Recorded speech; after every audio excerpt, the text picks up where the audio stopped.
মহাভারত। প্রণাম পিতামহ।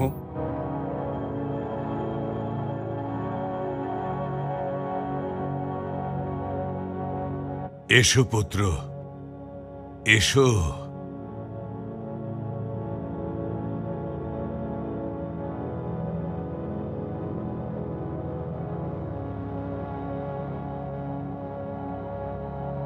বিজয়ী হও বৎস, বিজয়ী হও।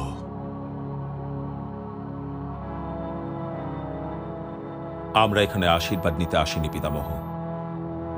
আমরা তো আমাদের চোখের পক্ষ থেকে অভিনন্দন জানাতে এসেছি যে আমরা রণভূমিতে পরশুরাম শিষ্য ভীষ্মকে দর্শন করবার সৌভাগ্য প্রাপ্ত হয়েছি।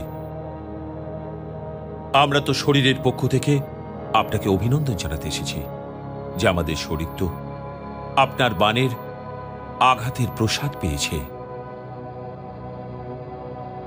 কিন্তু আমাদের কোনো আশীর্বাদ দেবেন না পিতামহ, কোনো আশীর্বাদ দেবেন না। এটা তুমি কি বলছো বৎস?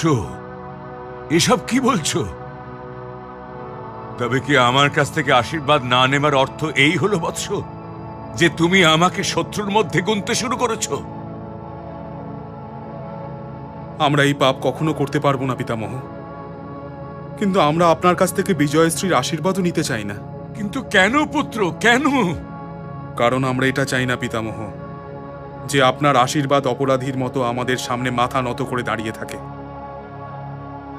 কারণ আমাদের বিজয় আর আমাদের মাঝখানে স্বয়ং আপনিই দাঁড়িয়ে আছেন পিতামহ, স্বয়ং আপনি।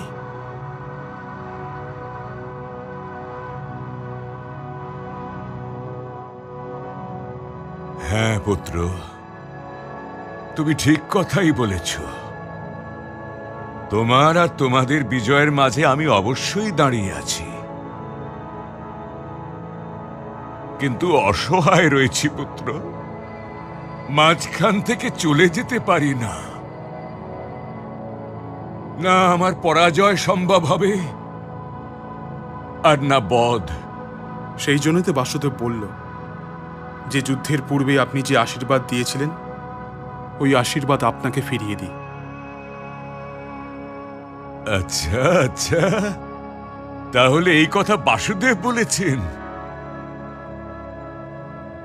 ওনাকে বলে দিও পুত্র, আমি দিয়ে দেওয়া বস্তু ফেরত নিতে পারবো না, হয় সেটা আশীর্বাদই হোক না কেন।